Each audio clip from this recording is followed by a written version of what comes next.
और क्योंकि हम लोग जागरूक करने जाते थे लोगों को, तो वो हमसे पूछते थे कि कौन सा पैड यूज़ किया जाए।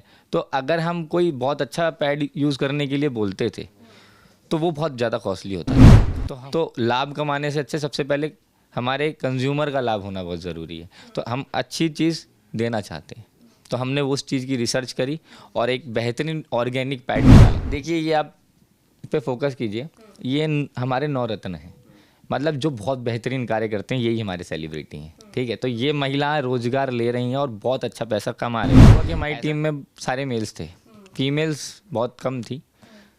और जब स्टार्टिंग में हमने ये चीज़ का अपना प्रोजेक्ट रखा तो सब लोगों ने तारीफ़ करी, वाह वाह वाह सर वाह। पर जब प्रैक्टिकल करने की बारी आई तो सब बैक हो गए। जो लोग महिलाएं शर्माती थी वो मुझसे सवाल भी पूछने लगी, जबकि मुझे उसके जवाब देने में बहुत कठिनाई हो रही थी। हाँ, एक्चुअली क्या हुआ था, लोगों ने रिकमेंड किया कि ये एक यंगेस्ट बैडमैन लगते हैं, जब आते हैं तो ऐसे ऐसे जागरूक करते, तो वही टाइटल उन्होंने मुझे नवाजा। महिलाओं को काम करना पसंद है पर घर बैठे, वो काम हम करते हैं। हम ऑनलाइन जागरूकता अभियान चलाते हैं, उसके तहत महिलाएं एक दूसरे को जागरूक करते करते पैसा कमा लेती हैं। अपने घर में बर्तन धोते धोते, खाना बनाते बनाते कमाती हैं। 26 वर्षों में 17,000 से अधिक डॉक्टर बना चुका बिहार एवं झारखंड के छात्रों के बीच विश्वसनीय संस्थान गोल। नमस्कार, आपके साथ मैं हूं ज्योति सिंह। आप देख रहे हैं सच टॉक्स। देखिए, आज के समय की अगर बात करें तो बहुत सारे ऐसे एनजीओ हैं, बहुत फाउंडेशन है जो काम करके अपनी एक अलग पहचान बनाने की लगातार कोशिश करते रहते हैं। इस वक्त हम एक ऐसे एनजीओ के बारे में बात करेंगे, एक ऐसे फाउंडेशन के मेहमान के साथ मिलवाएंगे, फाउंडेशन के मालिक के साथ आपको रूबरू करवाएंगे, जिन्होंने कड़ी मेहनत करके कम एज में महिला सशक्तिकरण के लिए काम करके अपनी एक अलग पहचान बनाने की लगातार कोशिश भी कर रहे हैं और कई महिलाओं को इन्होंने रोजगार भी दिया है। जी हाँ, हम बात कर रहे हैं कन्यादान फाउंडेशन की, जिसके ओनर है ऋषि शरदाना जी, और इस वक्त हमारे साथ वो मौजूद हैं। इस फाउंडेशन की और क्या कुछ खासियत है, आगे क्या कुछ और अच्छा करने वाले हैं, सीधा इन्हीं से जुड़ेंगे। सबसे पहले तो आपका बहुत बहुत स्वागत हमारे चैनल में। नमस्कार मैम, मैं अपनी जनता को तहे दिल से धन्यवाद देना चाहता हूँ कि वो लोगों ने आज तक इतना अच्छा सपोर्ट हमारा किया है। स्टार्टिंग हुई थी हमारी जब, तो एक छोटा सा मिशन लेके हम लोग चले थे कि एक कुछ करना है, बड़ा करना है।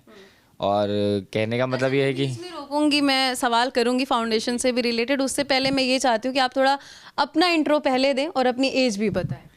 जी, मेरी एज है 31 ईयर्स ओल्ड, मैं 93 बॉर्न हूँ और अभी तक मेरी शादी नहीं हुई, मैं अनमैरिड ही हूँ। क्योंकि लोग शादी पे भी चर्चा कर लेंगे आगे। कहते हैं कि कन्यादान फाउंडेशन है ना, तो हमसे हमेशा सवाल पूछे जाते हैं कि आपकी शादी कब होगी, तो इसलिए हम पहले ही क्लियर कर देते हैं कि कोई पूछे ना। अच्छा, कन्यादान फाउंडेशन की शुरुआत आपने बताई 2019 में किया, अगस्त में किया। इसकी क्या खासियत है और कन्यादान नाम रखने के पीछे की जो कहानी है वो कैसे दिमाग में आया और क्यों सोचा? देखिए, बड़े बुजुर्ग लोग कुछ कहते थे कि महिला या बहन बेटी में जितना दिया जाए ऊपर वाला उसे 4 गुना देता है। तो ये चीज़ मेरी माँ की सोच थी, ये मैं बचपन से सुनता आ रहा था, क्योंकि मैं घर में एक इकलौता लड़का हूँ, ना मेरी कोई बहन है ना कोई मेरा भाई है, ठीक है। तो उन लोगों के थ्रू, मतलब मेरी मम्मी के एक इंस्पिरेशन थी कि बहनों की जितना हम कर सकें वो ज़्यादा ऊपर वाला पुण्य देता है, ठीक है। और कहते हैं कि इस धरती पर नाम ही रह जाएगा, पैसा तो आता जाता रहता है। तो इसलिए थोड़ी सी ये सोच थी स्टार्टिंग से, क्योंकि मेरी एक सिस्टर थी जिनका हम लोगों ने कन्यादान भी किया था, तो वहीं से मुझे इंस्पिरेशन मिली कि चलो करके देखना चाहिए कुछ समाज हित में भलाई, तो वहीं से ये शुरुआत हुई थी। अभी आप कह रहे थे कि बहुत सारी महिलाएं जुड़ी हैं, बेसिकली आप लोग महिला सशक्तिकरण पर काम करते हैं, तो ये सारा काम कैसे होता है और क्या क्या चीज़ें इसमें आती हैं? देखिए, स्टार्टिंग में जब भी कोई एनजीओ या ट्रस्ट खुलती है तो किसी को अचानक से दान दक्षिणा तो नहीं मिलती है, तो उसके लिए फंडिंग का एक ज़रिया था। तो फंडिंग का ज़रिया ये था कि हम जो कुछ भी अर्न करें तो उसका 10वां हिस्सा हम कुछ अपनी संस्था में दान करें। तो हमने अपने ही सिस्टम में एक रोज़गार का सिस्टम बनाया, क्योंकि बैकग्राउंड बिज़नेस का रहा है मेरा खुद का, मेरे घर वालों का नहीं, बट मैं बिज़नेस ही करना चाहता था। उस बिज़नेस करते करते हमने कहा जो हमारे यहाँ से कमाएगा वो हम अपनी संस्था में 10% का योगदान लेकर समाज हित का भला करेंगे। अच्छा, कन्या फाउंडेशन में पैड का बहुत एक अलग रोल देखने को मिल रहा है, तो इसके पीछे की क्या कहानी है, इसको लेकर के आप लोगों ने कैसे शुरुआत की, क्या सोचा? कन्यादान फाउंडेशन पैड्स जो नज़र आ रहा है चारों तरफ सोशल मीडिया पे। एक्चुअली हुआ क्या था कि हम लोग जो भी हैं, सैनिटरी पैड का हमें आइडिया इस तरीके से आया है कि ग्रामीण क्षेत्रों के अंदर मैं जब जाता था ताकि मैं महिलाओं का कन्यादान करता था, तो मैंने वहाँ पे बेसिक नीड पूछी। तो किसी एक व्यक्ति ने मुझे बताया कि यहाँ पर अगर आप सैनिटरी पैड की अवेयरनेस करते हो, क्योंकि आपका महिला सशक्तिकरण कैसे रिलेटेड है, तो आप उस पर रिसर्च की जाए। बेसिकली अगर मैं अपने प्रोफेशन की बात करूँ, मैं पेशे से जेमोलॉजिस्ट हूँ, जो कि राशि रत्न विशेषज्ञ बोल सकते हैं आप, क्योंकि मैंने सूरत जाके इस चीज़ सीखी थी। तो ये पूरा ही डिफरेंट फील्ड थी। तो यहाँ पर मैंने इसकी रिसर्च करी, इसके बारे में जानने की कोशिश करी। तो जब मैं गया तो ये इसमें भी बहुत तरीके की वेराइटीज़ थी। तो हम लोगों ने बोला कि अगर हम कोई भी चीज़ किसी को दें तो लाभ कमाने से अच्छे सबसे पहले हमारे कंज्यूमर का लाभ होना बहुत ज़रूरी है। तो हम अच्छी चीज़ देना चाहते हैं, तो हमने उस चीज़ की रिसर्च करी और एक बेहतरीन ऑर्गेनिक पैड निकाला। और क्योंकि हम लोग जागरूक करने जाते थे लोगों को, तो वो हमसे पूछते थे कि कौन सा पैड यूज़ किया जाए। तो अगर हम कोई बहुत अच्छा पैड यूज़ करने के लिए बोलते थे तो वो बहुत ज़्यादा कॉस्टली होता था। तो हम आपको नहीं लगता कि और भी जो ब्रांड्स है वो अपनी एक अलग पहचान बना चुके हैं इस फील्ड में, चाहे वो पैड्स की बात करें, विस्पर हो, स्टे फ्री हो, उस बीच आपको थोड़ा सा दिमाग में ये तो आया होगा कि मेरे लिए टफ होगा अगर ऑर्गेनिक आप लाने की कोशिश, क्योंकि सारे ब्रांड यही दावा करते हैं कि हमारी जो चीज़ है वो ओरिजिनल है, वो ऑर्गेनिक है।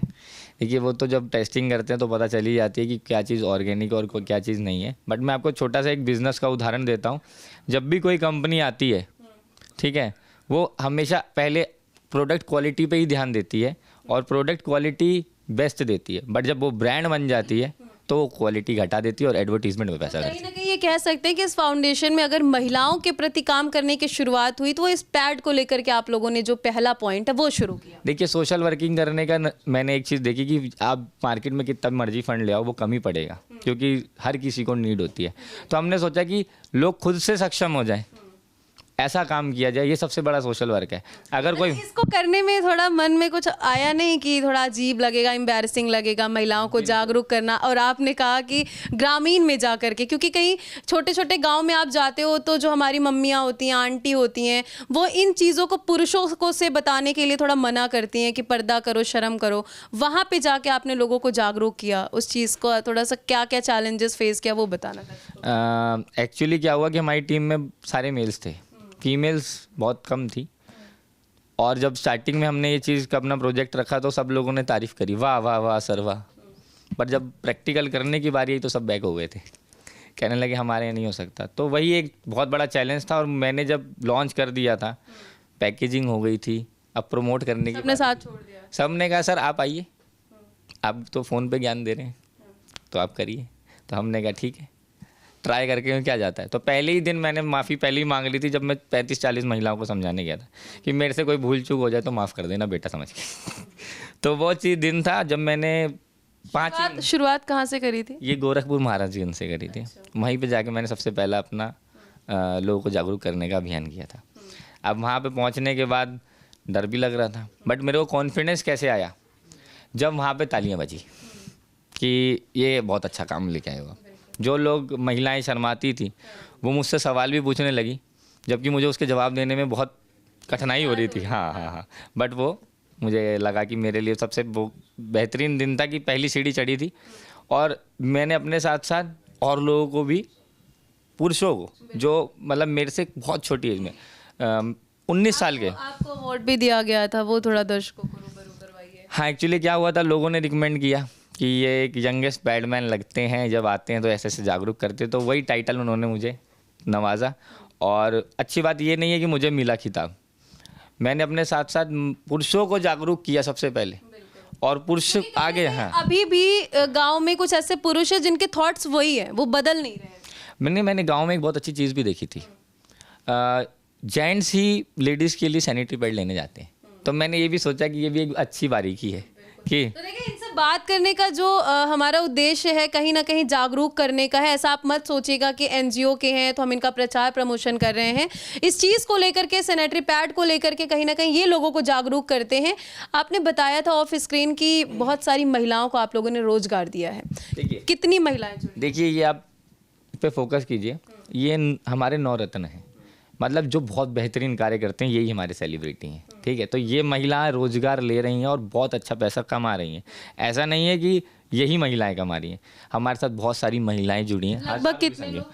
हज़ारों की संख्या में, पूरी गिनती तो नहीं पता है, बट अच्छा कमा रही है। हमारे पास डेली ग्रुप में कमेंट्स आते हैं कि आज हमने सर आपके फाउंडेशन के माध्यम से ये चीज़ ले ली, बच्चों के लिए, घर के लिए। तो वो चीज़ होती है कि आप अपनी खुशी से कुछ ला रहे हैं, खुद की कमाई से ला रहे हैं। अभी फिलहाल कन्यादान फाउंडेशन आगे फ्यूचर में क्या अलग करना चाहता है, क्या अच्छा करना चाहता है, ताकि वो अलग एनजीओ या फाउंडेशन से एक अलग पहचान बना पाए? देखिए, महिलाओं को काम करना पसंद है, पर घर बैठे बिल्कुल वो काम हम करते हैं। हम ऑनलाइन जागरूकता अभियान चलाते हैं, उसके तहत महिलाएं एक दूसरे को जागरूक करते करते पैसा कमा लेती हैं। अपने घर में बर्तन धोते धोते, खाना बनाते बनाते कमाती हैं, परिवार को संभालते। बिल्कुल। ये चीज़ की खुशी है कि हम ये डिफरेंट काम कर रहे हैं। अच्छा, बहुत सारे दर्शक आपको देख रहे हैं, उनको क्या मैसेज देना चाहेंगे एज अगर फाउंडेशन की तरफ से देना चाहें या महिला सशक्तिकरण को लेकर के देना चाहें? पर्सनली अपनी व्यक्तिगत राय क्या रहेगी? देखिए कि मैं व्यक्तिगत राय देना वैसे अब आजकल लोगों को कम कर दिया, क्योंकि मैं भी ठोकर खा के ही सीखा हूँ। नहीं, तो जो लोग अगर ऐसा करना चाहते हैं वो ठोकर ना खाए ना, इसलिए आप वो चीज़ बताइए। देखिए, हम आगे से ये देखते, किसी पे भी ट्रस्ट कीजिए, अंधा विश्वास मत कीजिए, बस इतना ही कहना चाहूँगा। तो देखिए कि कन्यादान फाउंडेशन के जो ओनर हैं वो किस तरीके से काम करते आए हैं, और इन्होंने ये भी बताया कि एक ऐसा भी समय आया जब ये शुरुआत करने की कोशिश की, साथ देने की बात तो सबने कही, लेकिन सबने बीच में छोड़ दिया था। तो ऐसी ऐसी सिचुएशंस, ऐसी परिस्थितियाँ आती रहती है, लेकिन आपको हार नहीं मानना चाहिए, और यही चीज़ उन्होंने किया। ना तो इन्होंने हार मानी और लोगों के ये भरोसे को जीते, और साथ ही अभी अलग करने का कुछ सोच रहे हैं। फिलहाल हमारे गुड विशेज़ है आपके साथ, आपके फाउंडेशन के साथ। आप आगे ऐसे ही काम करते रहिए। धन्यवाद। आप लोगों का आशीर्वाद बना रहे। मैं लोगों से चाहूँगा कि आप लोग हमें सहयोग करें। ऐसा नहीं है कि हम लोग संस्था से कुछ गलत करना चाह रहे हैं। हमारा उद्देश्य यही है कि महिलाओं को ज़्यादा से ज़्यादा रोजगार देकर अगर सशक्त बनाएंगे तो इससे बड़ी समाज सेवा मेरे हिसाब से तो नहीं हो सकती, क्योंकि वो अपनी ज़रूरतें खुद से पूरी करेंगी। इनके कार्य को लेकर के आपको कैसा लगा, इनकी बातों को सुनकर आपका क्या कहना है, कमेंट सेक्शन में जाकर के ज़रूर बताइएगा। आगे आपको ऐसी जानकारियाँ देते रहेंगे। बहुत बहुत धन्यवाद हमसे जुड़े। जय हिंद।